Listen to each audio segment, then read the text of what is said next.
Assalamualaikum warahmatullahi wabarakatuh. Perkenalkan, saya Aisyah Nurul Latifa dengan NIM 23051214119. Pada kesempatan kali ini, saya akan mempresentasikan hasil review artikel.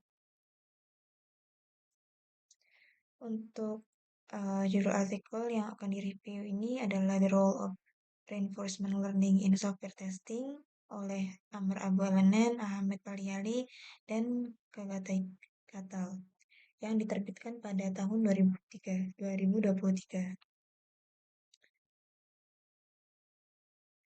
Perangkat lunak sering mengandung kesalahan karena sifat manusiawi pengembang dan kompleksitas sistem. Pengujian perangkat lunak penting namun menantang dan memakan banyak waktu, biaya, serta sumber daya.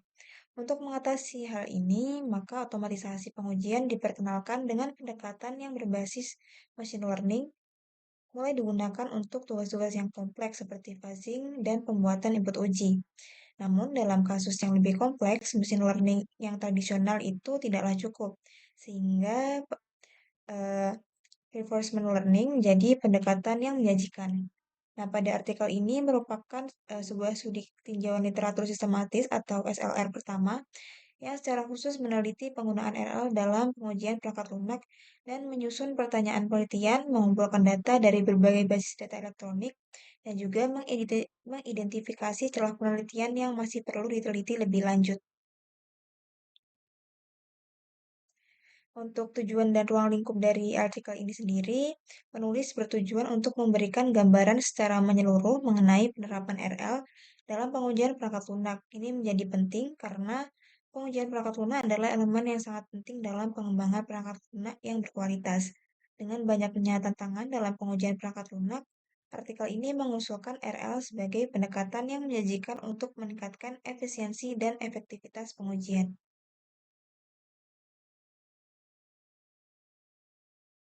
Selanjutnya adalah metodologi yang digunakan penulis pada artikel ini, yaitu systematic literature review, yang digunakan untuk mengeksplorasi literatur yang ada tentang penerapan RL dan pengujian perangkat lunak. Proses review ini dilakukan dengan analisis secara mendalam terhadap 40 artikel yang relevan yang mengadopsi RL dalam pengujian perangkat lunak. Selanjutnya untuk hasil penelitian dari artikel ini, yang pertama adalah aplikasi RL dalam pengujian perangkat lunak. Jadi terdapat dua aplikasi utama RL dalam pengujian perangkat lunak. Yang pertama adalah pengujian GUI atau Graphical User Interface. Ini menggunakan RL untuk mengotomatisasi pengujian antarmuka pengguna dalam aplikasi seperti desktop, web, dan seluler. Yang kedua ada pembangunan data uji, yaitu menggunakan RL untuk menghasilkan input uji yang dapat meningkatkan cakupan kode atau memicu pengecualian dalam perangkat lunak. Selain itu, ada juga beberapa aplikasi RL lainnya yang ditemukan seperti pengujian untuk uji stres, pengujian komplikator, dan pengujian memori.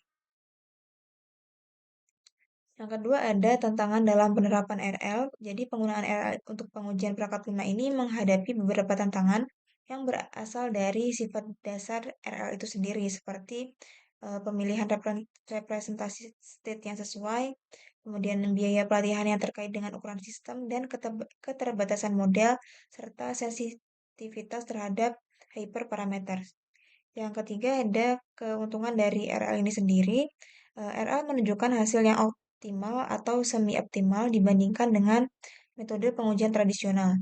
Keunggulan utama dari RL ini adalah kemampuannya untuk belajar dari pengalaman yang memungkinkan pengujian lebih efisien, terutama dalam pengujian berbasis black box dan pengujian regresi. Kemudian RL juga dapat memprioritaskan dan menghasilkan kasus uji yang optimal, mengurangi waktu pengujian dan biaya pemeliharaan pengujian yang kompleks. Yang keempat, ada kekurangan serta keterbatasan. Jadi sebagian besar studi yang dikaji dalam artikel ini menggunakan algoritma Q-learning yang relatif sederhana. Sehingga ini dapat mempengaruhi hasil secara negatif dalam beberapa kasus karena Q-learning ini kurang efektif untuk sistem dengan banyak state. Jadi karena itu artikel ini menyarankan agar teknik RL lanjutan seperti aktor kritik based algorithm bisa dieksplorasi lebih lanjut. Yang kelima adalah rekomendasi untuk penelitian selanjutnya. Penulis dari artikel ini mengusulkan beberapa area yang perlu diperhatikan untuk penelitian masa depan, termasuk eksplorasi teknik RL lanjutan yang dapat memberikan konvergensi lebih cepat dibandingkan dengan Q-learning yang digunakan dalam artikel ini. Kemudian teknik curriculum learning dan imitation learning juga disarankan untuk mengurangi waktu pelatihan dan meningkatkan efisiensi. Perbandingan state yang berbeda untuk masalah yang sama juga disarankan untuk membantu dalam konfigurasi optimal dalam pelatihan agent RL. Sehingga kesimpulannya adalah pengujian perangkat lunak merupakan elemen yang penting dalam memastikan pengembangan perangkat lunak yang berkualitas tinggi. Eh, Kemudian reinforcement learning dalam pengujian perangkat lunak ini telah banyak digunakan dalam pengujian perangkat lunak, akan tetapi hampir terbatas pada dua aplikasi saja. Selain itu, literatur menunjukkan kekurangan makalah yang menggunakan teknik lanjutan selain RL multi-agent. Yang kedua, penulis juga menunjukkan tantangan dalam menerapkan reinforcement learning yang berasal dari sifat RL itu sendiri. Dan yang ketiga adalah keuntungan menggunakan RL disajikan dan menunjukkan hasil optimal atau semi optimal dibandingkan dengan baseline lainnya. Demikian presentasi yang dapat saya lakukan. Kurang lebihnya mohon maaf. Wassalamualaikum warahmatullahi wabarakatuh.